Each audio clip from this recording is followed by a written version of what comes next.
साथियों नमस्कार। चलिए एक नए वीडियो में आप लोगों का सबका स्वागत है। तो इस वीडियो में हम लोग देखने वाले हैं एक नया नोटिफिकेशन अभी शॉर्ट नोटिस जारी हुआ यूपीएससी के द्वारा। तो वो कौन सा नोटिफिकेशन है, उसमें क्या क्राइटेरिया है, कौन कौन इस फॉर्म को फिलअप कर सकते हैं, कब से फॉर्म फिलअप शुरू होगा, इन सब चीज़ों को आज हम लोग देखेंगे विस्तृत रूप से। ठीक है, तो चलिए शुरुआत करते हैं आज का वीडियो। तो सबसे पहले बात कर लेते हैं कि ये जो नोटिफिकेशन आया है तो यूपीएससी के द्वारा जारी किया गया है। आज शॉर्ट नोटिस जारी किया गया है और जो डिपार्टमेंट की बात करें तो ये आपका ईपीएफओ के द्वारा ये रिलीज किया गया है। मिनिस्ट्री की बात करें तो आपका ministry of labour and employment के द्वारा। चलिए, तो इसमें जो विस्तृत जानकारी हम लोगों को जानने का ज़रूरत है वो है आपका इम्पोर्टेंट डेट्स की बात कर लेते हैं कि कौन कौन सा तिथि महत्वपूर्ण है इसमें।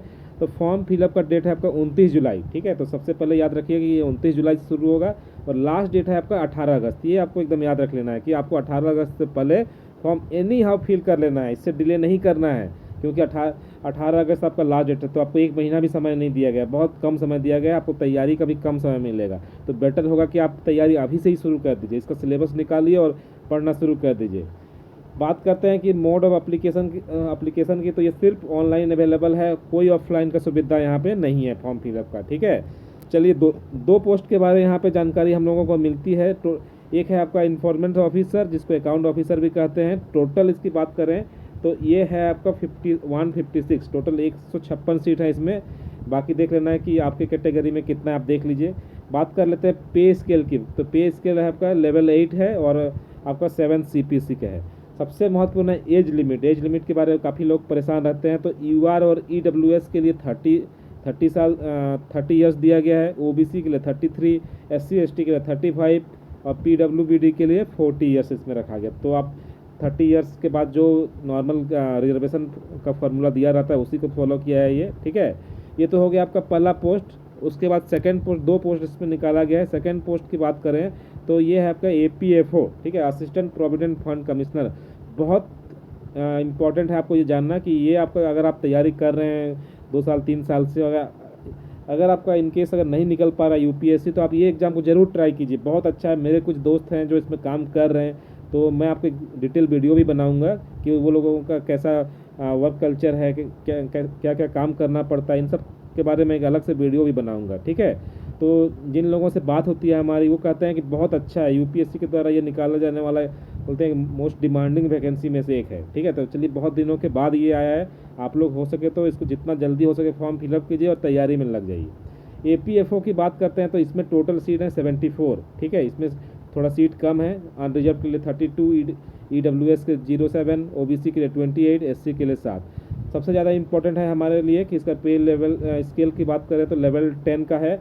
हाँ, और एज लिमिट जो काफ़ी लोग पूछते हैं कि एज लिमिट क्या रहता है, तो इसके लिए एज लिमिट है 35 ईयर्स रिजर्व के लिए और ईडब्ल्यूएस के लिए। मतलब इसमें 5 सालों का एक्स्ट्रा रिलैक्सेशन है एज में, ये ध्यान रखिएगा। मतलब अगर आप जनरल कैटेगरी में हैं तो 35 साल तक फॉर्म फिलअप कर सकते हैं। ओबीसी की बात करें तो 38 ईयर, एससी के लिए 40 साल और पीडब्ल्यूबीडी के लिए 45। मतलब अच्छा अपॉर्चुनिटी है जिन लोगों का अभी तक नहीं निकल पाया है, काफ़ी दिनों से संघर्षरत हैं, इन लोगों के लिए बहुत अच्छा मौका है। और ये कोई मेंस नहीं होता है, सिर्फ प्रीलिम्स का एक पेपर होता है, उसी पे ये आप सिलेक्शन हो जाएगा। बहुत आसान तो नहीं कह सकते हैं, लेकिन एक प्रोसेस उतना लेंदी नहीं है जितना सिविल सर्विसेज में होता है। ठीक है, हाँ, लेकिन आपको मेहनत करना पड़ेगा, इसका सिलेबस देखना होगा और काम करना होगा।